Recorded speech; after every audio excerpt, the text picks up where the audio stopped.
Hello everyone, मैं जेन्युल आपका बहुत बहुत स्वागत करता हूं अपने ऑनलाइन प्लेटफॉर्म पे। जो बच्चे जेई मेन 2023 का जो बच्चे फाइनल रिजल्ट का इंतजार कर रहे हैं, क्योंकि उनकी जो आंसर की और जो आपका उसके बाद फाइनल आंसर की भी आ चुके हैं, उससे पहले प्रोविजनल आंसर की भी आ चुकी थी ऑफिशियल। एनटीए ने उस चीज को टाइम टू टाइम दिया है, लेकिन आपका फाइनल रिजल्ट अभी तक डिक्लेयर नहीं किया है। क्योंकि यार एनटीए को कम से कम ये तो सोचना चाहिए कि 30 तारीख को बच्चे के जेई एडवांस के रजिस्ट्रेशन शुरू होने जा रहे हैं, तो उससे पहले कम से कम 5-6 दिन पहले तो रिजल्ट आना था। इसका मतलब 25 तारीख तक रिजल्ट आना था ऑफिशियल, लेकिन अभी तक नहीं दिया है। दूसरी बात, आपको इस बात का ध्यान रखना है यार कि आपका जो भी मान लो रिजल्ट देखो डिले कर रहे हैं, ज्यादा से ज्यादा कितना डिले करेंगे? रजिस्ट्रेशन से पहले तो देना पड़ेगा इनको, ठीक है ना? तो इस चीज पे पूरा ध्यान रखिएगा। एक दूसरी चीज आपको इस बात का ध्यान रखो यार कि ये जेई मेन की ऑफिशियल साइट है, कई जगह पे लिंक जनरेट कर रखा है कि आपका रिजल्ट डिक्लेयर हो चुका है। तो उस लिंक पे जाके आपको किसी भी प्रकार से अपना रजिस्ट्रेशन जो है वहां पे रजिस्ट्रेशन फिल नहीं करना है। जैसे आप जाके देखोगे कि इस तरीके से लिंक आए हुए हैं, तो ये यार ऑफिशियल थोड़ी है, ठीक है ना? जो आपने देखा होगा कि इस तरीके से आपको दिखाई दिया है cnrnic.in, ठीक है। देखो जेई मेन ये जो चीज है, ये इस चीज कभी भी इस तरीके से लिखी नहीं मिलेगी, ये हमेशा स्मॉल लेटर में लिखी मिलेगी, ठीक है। कैपिटल में जेई मेन कभी भी लिखा नहीं मिलेगा। आप ये ऑफिशियल देखो इस चीज को नहीं मान सकते। दूसरा, एनटीए स्कोर पेपर फर्स्ट, ठीक है। ये कैसे पॉसिबल है यार?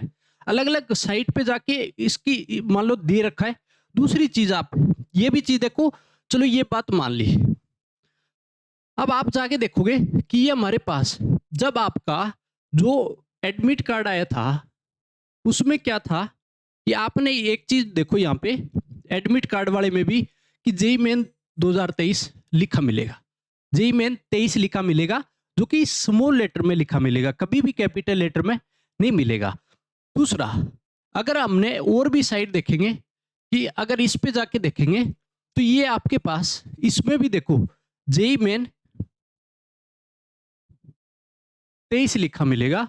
ये चीज कभी भी यार कैपिटल में लिखी नहीं मिलेगी। तो देखो, जब तक एनटीए ने ऑफिशियल अगर कोई लिंक जनरेट नहीं कर रखा है तो हम कैसे कह सकते हैं कि ये ऑफिशियल है? क्या एनटीए बाईपास कर रहा है कि ले भाई तू जा और ये लिंक बच्चों को दिखा और आपको इसी पे रिजल्ट हम दे देंगे?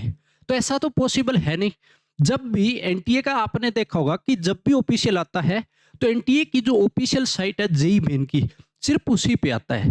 तो इस बात पे पूरा ध्यान रखें कि कहीं पर भी अदर साइट पे जाके आपको चाहे कोई भी लिंक आपको दे रहा है, जब तक ऑफिशियल नहीं आ रहा है तो वहां पे जाके आपको किसी प्रकार से अपना डाटा शेयर नहीं करना है। अब दूसरी बात, जब आपके पास जेई मेन की ये ऑफिशियल साइट है, इससे पहले तो देखो यार, जब तक ऑफिशियल से पहले काम पे आ सकता है ये कभी पॉसिबल ही नहीं है। आपने देखा होगा जितनी बार ये इस तरीके से लिंक आए हैं, वहां पे जाके अगर आपने जब तक ऑफिशियल नहीं आया है तो वहां पे कुछ भी नई चीज नहीं आई है, तो इसका मतलब वो ऑफिशियल चीजें नहीं है। इस बात का पूरा ध्यान रखें। अब यहाँ पे अपने पास सिर्फ लास्ट टाइम करेक्शन विंडो जो अपने पास था, सिर्फ वो ही एक लिंक फाइनल आया हुआ था। अपडेट अगर करोगे कि अपडेट तो 26 तारीख को आया था लास्ट टाइम ऑफिशियल साइट पे, तो आपको इस बात का ध्यान में रखना है कि आपको किसी भी प्रकार से अदर साइट पे जाके ये काम आपको नहीं करना है कि आप रजिस्ट्रेशन कर रहे हो, वहां पे फिल कर रहे हो, अपना डाटा शेयर कर रहे हो। जब तक ऑफिशियल नहीं आएगा तब तक हम इस चीज को सिक्योर नहीं मान सकते कि आपका ये रिजल्ट का लिंक है, ठीक है ना? तो आपको जल्दबाजी में ऐसा काम नहीं करना है। ऑफिशियल लिंक आते ही तो अपने इस प्लेटफॉर्म पे आपको प्रोवाइड करवा दिया जाएगा। ऑफिशियल लिंक ही जब आएगा तो मैं प्रोवाइड आपको करवाऊंगा। तब तक अपने प्लेटफॉर्म पे सारे बच्चे जुड़े रहे। देखो यार, ज्यादा से ज्यादा कितना लेट करेंगे? अब लेट तो करने वाले हैं नहीं ज्यादा। मान लो इतना 3 दिन आगे निकाल दिया इन्होंने, क्या 30 तारीख से तो आगे निकालने से रहे, ठीक है ना? तो उससे पहले तो इनको रिजल्ट देना पड़ेगा। तब तक अपनी पढ़ाई करिए। जिन बच्चों को लगता है कि मेरा जेई मेन में इतना स्कोर बढ़ रहा है, मान लो 100 बढ़ रहा है जनरल का, तो वो लग जाइए, ठीक है। तो इस पे एक मैं शाम को वीडियो भी लेके आने वाला हूं कि किस तरीके से आपका जो स्कोर कार्ड है वो रहेगा, किस बच्चे का एनआईटी में कितना स्कोर रहेगा। तो इस पे भी एक जल्द ही वीडियो मैं आपके सामने अपलोड कर दूंगा। तो तब तक अपने प्लेटफॉर्म पे जुड़े रहें, जल्द ही मिलेंगे जब भी आपका रिजल्ट आता है। सभी बच्चों को बहुत ज़्यादा एक्साइटमेंट है कि हमारा रिजल्ट आए, और सभी को यार देखो मेहनत कर रखी है तो रिजल्ट देखने का मौका और रिजल्ट देखने की एक्साइटमेंट सभी बच्चों को है, ठीक है। तो तब तक अपना काम करते रहें, जल्दी मिलेंगे एक नई अपडेट के साथ और एक नई ऊर्जा के साथ।